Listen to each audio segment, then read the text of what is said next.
When designing a story, writers play on the reader's emotions, and nothing does that better than suspense. Now, we've covered suspense in the recent Wordstock event, and all of the videos for the playlist will be linked in the description box below. Today, however, since I needed to keep that video relatively short because we had a lot of videos on suspense, there's things that were not covered, some other aspects of suspense. This video is by request of Dal Cecil Runo, and it is part of a collaboration that I'm doing with Gary Karp from The Creator's Journey. And you can see the other half of this video, or his take on it, on his channel, and I will link that in the description box below as well.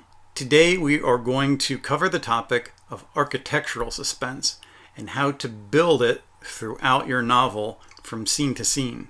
We're also going to take a slightly deeper dive on a micro level and look how suspense is built within a scene itself, and how there's 4 essential elements that you can keep for a checklist. And if you include these elements in any scene, you will build suspense, and you'll also make sure that you have a complete scene. No fragments, no guesswork. That's what's coming up on today's episode of The Story Detective. Stick around.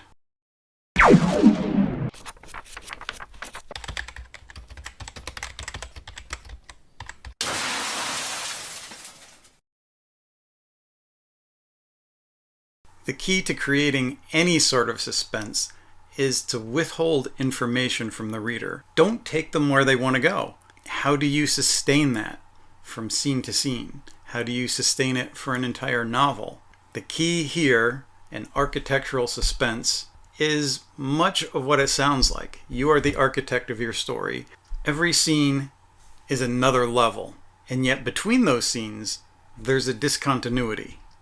What does that mean? A discontinuity between scenes means that you're leaving off at a place where the reader wants to know the answer of what happens next. You're building up to a cliffhanger, a question, a high point in your scene, and then you're stopping. You're not giving the reader the answer next. By the end of the first scene in your book, if you build it up to that point where the reader is left in suspense, then you stop, you cut, and you move to the next scene.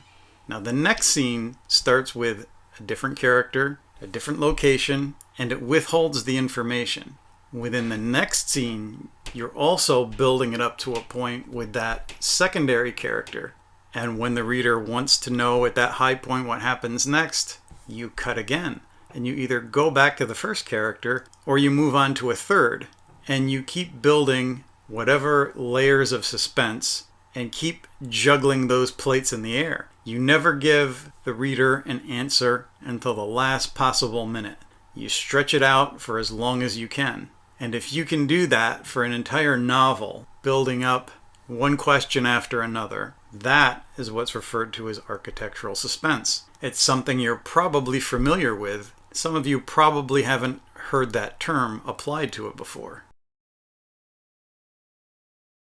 Don't linger after a scene reaches its peak. If you have a character that's in dire trouble, and then after you reach that peak, you have them sit around and discussing with their friends what they might do next and make a decision, well, I'm going to go here and do this, or I'm going to go over to Bill's house and talk about what he would advise me to do. Then you know what's going to happen next. You're shortchanging suspense. In fact, you're cutting it off altogether in terms of effectiveness, because when that question is there, you're answering it before you move on to the next scene. So moving on is never as effective as if you cut that scene right at its peak of the action. Do we have some examples of this that we can see it in action? Yes. So let's set the stage. Alan is running late for work. Everything that could go wrong did. His alarm clock didn't go off because he accidentally set it for PM instead of AM.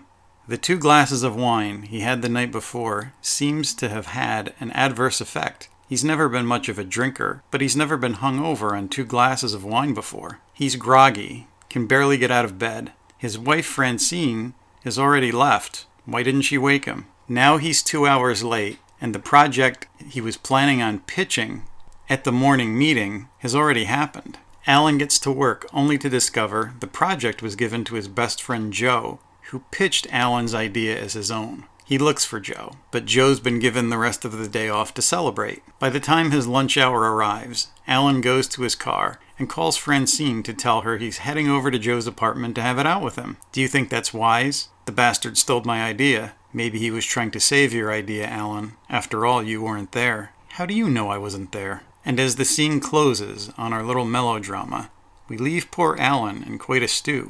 The reader is also stewing. That opening was comprised of several scenes. Every time you change locale, then you're basically starting a new scene. So this was several scenes to get to that point of impact where he discovers that his wife is probably in on this because she shouldn't know that he was late for work if she wasn't there that morning. Let's move on with Francine. Francine is in her car, on her way to meet Joe for a little afternoon delight. She's just hung up on Alan and is dialing Joe. "Where are you?" Joe asks, probably puzzled as to why he's getting a call from her and she's not there already. "Not coming. Alan is on his way. To meet you for lunch? To kill you for taking his idea." Meantime, Alan is redialing Francine, who is distracted by the incoming calls and the conversation with Joe. She glances at her phone, maybe only for a second, but that's all it takes for her to run a red light, and her car gets T-boned by a semi. Now we have 2 lines of suspense running, so the web is starting to form and get a little bit tangled for these characters. So what do we do next?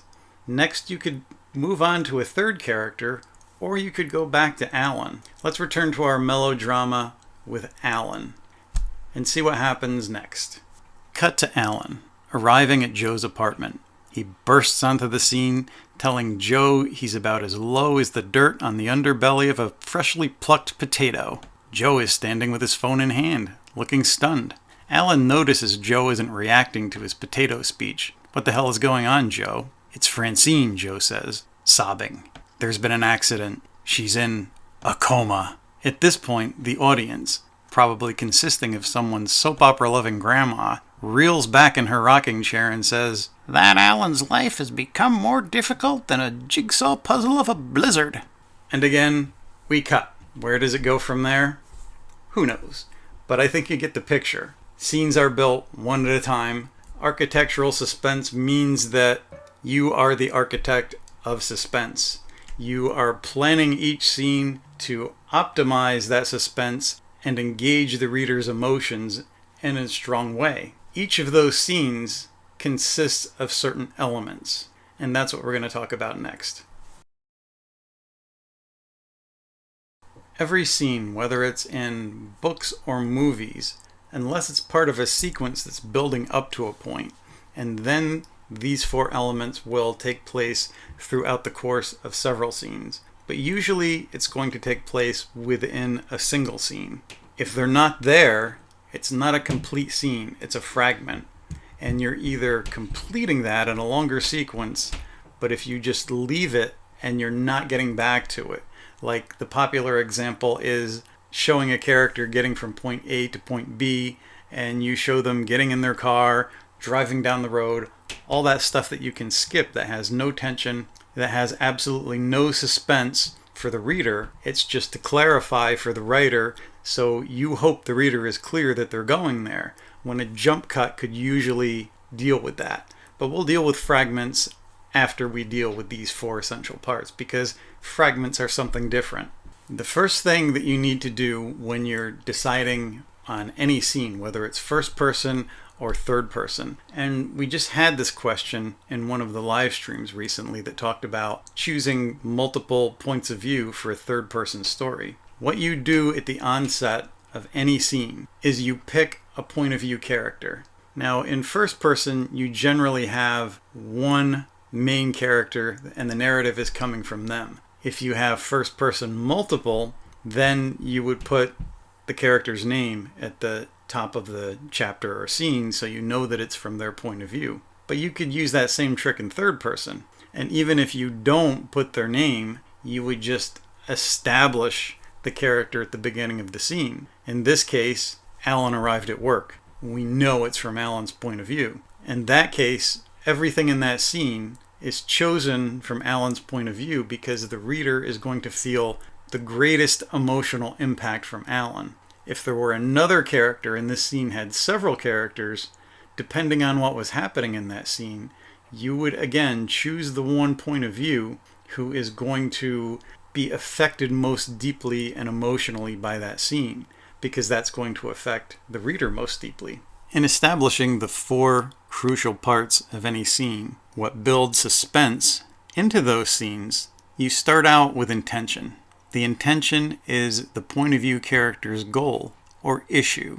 Whatever it is that they want to reach for or find a resolution to, that is their intent. They always have a goal going in. Number 2 is conflict. Conflict is opposition to the point of view character's intention. That could be the villain, that could be a secondary character. Whoever is getting in their way is the cause of that conflict. When you decide what your main conflict in that scene is going to be, then you have the crux of the scene. And that leads us to point number 3, reversal. When the point of view character's intention is squashed, there's a reversal. Robert McKee, who wrote the book on screenplays called Story, said every scene has a turning point. And I agree. That turning point is a reversal. The reversal is when their intention, their goal, is squashed by someone or something else. The opposite of that would be a false hope. A false hope is still a kind of a reversal, but it's a character who's getting what they want, but there's usually a price involved. They may or may not see that price, and that's why it's a false hope, because getting what they want is not going to bring about their goal or their intention. Even if it looks like it does at first, it's going to hinder them. And usually the reader knows this. They know that the character is getting too much, or that they've been fooled even when the character doesn't realize it yet. Number 4 is surprise. Something unexpected. A question, a revelation, even an answer that the point of view character may not want to hear. It raises stakes in the scene, and it leaves the reader with those questions. It leaves the reader at that high point of whatever surprises the point of view character and leaves his intentions squashed. And that is usually the peak in which you cut the scene. That brings us to fragments. Those pieces that are in between scenes that you feel you need to show the character going from one place to another. Usually your story works just fine without these things. If there is a reason, a strong reason for you to keep it, in which case getting from point A to point B, something happens to the character en route that makes him more angry, makes the situation more intense, then maybe you would be justified in keeping that fragment.